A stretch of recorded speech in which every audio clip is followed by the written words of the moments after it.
Welcome back to UBG Bytes. Today we're looking at some really interesting new research. It's focused on what looks like potentially quite vulnerable new attack surface. That's right. We're talking about these GUI agents interacting with macOS. Yep. Systems using AI to basically drive a computer GUI.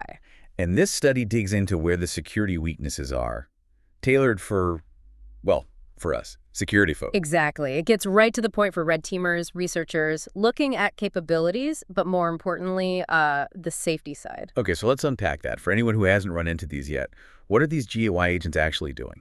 Well, at their core, they're AI systems, usually large language models, LLMs, or maybe vision language models, VLMs. Okay. And their job is to, see the screen, the graphical interface, figure out what a user wants done, and then do it, manipulate the environment. So they're looking at the screen, figuring out the task, and acting like a human user would. Clicking, typing. Precisely. Simulating all those actions. Mouse clicks, drags, scrolling, putting in text. The paper mentions they often use protocols like VNC too. So like remote desktop control. Exactly. Operating directly on Mac, like someone sitting there. Autonomous control. Right. AI-driven automation. And this study really zooms in on where that can go wrong, specifically deception attacks. Yes. Context deception attacks. This is the key part for us, I think. That's juicy. The researchers specifically tested agent safety against these attacks. They built a benchmark using these really realistic, interactive pop-up windows, macOS style. Realistic is important, right? Yeah. Not just some generic box. Totally. Designed to look exactly like real system dialogues, application prompts, things you see every day. Crafted to mislead the AI. That's the goal. Trick the agent into clicking a distraction button on the fake pop-up. Something totally unrelated, like create my shopping list on a fake app window, instead of the real button it needed for its actual task. UI trickery targeting the AI's perception.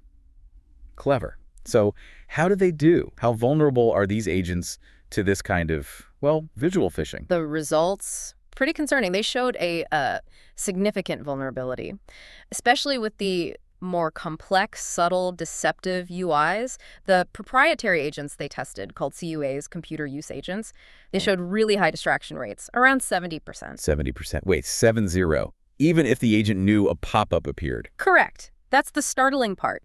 It often perceives that something popped up, that an event needs handling, but then it fails to correctly identify the safe button or the right one for the task. It clicks the bait. Yeah, and other agents. Some others they tested were even, less capable. They often didn't even register the pop-up appeared at all. Which is also a failure, just a different kind. Task disrupted, system potentially compromised. Exactly, still a vulnerability. That 70% figure, though.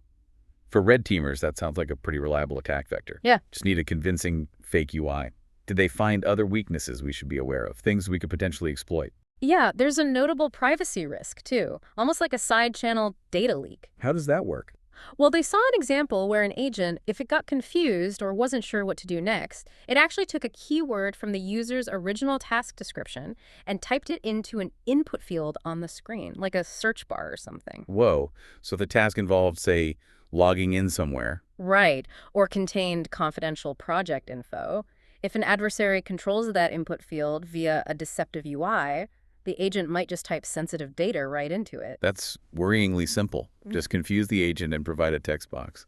And what about predictable failures? Those are always useful for testing. Definitely. Predictability is key for exploitation. The paper highlighted two main failure types: planning issues and grounding issues. Planning issues, like making bad decisions. Yeah, trying nonsensical operations. Like you ask it to open a file, it tries to launch the calculator. It's predictably wrong. You might be able to anticipate and use that. And grounding, that sounds more physical. It relates to the interaction. Inaccurate clicking, maybe missing the target element slightly. The paper even noted some systematic biases. Like always clicking a bit too low. Exactly, things like that. Precise failure points you could maybe target with fuzzing or specific attacks. Predictable failures are much easier to build exploits for than random ones. Yeah. Okay, makes sense. And quickly, how did they set this all up? Testing on macOS reliably can be tricky. They use virtualized macOS instances running on AWS Mac Minis, actually. Virtualization helps. And for reproducibility, they use snapshot recovery. So before each test, revert the VM to a clean, identical state. Smart, like a save point. Yep.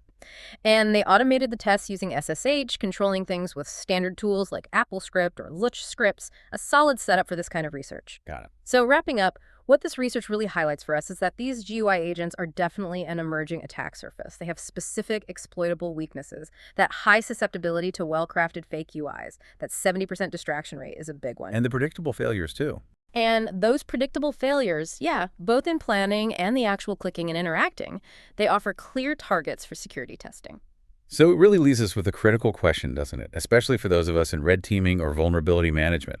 As this kind of automation gets more common, handling complex tasks, maybe sensitive data, how do we proactively find and, well, exploit these weaknesses? The deception, the potential data leaks from confusion, those predictable grounding errors. How do we get ahead of the curve before adversaries do? This research definitely gives us some solid places to start looking.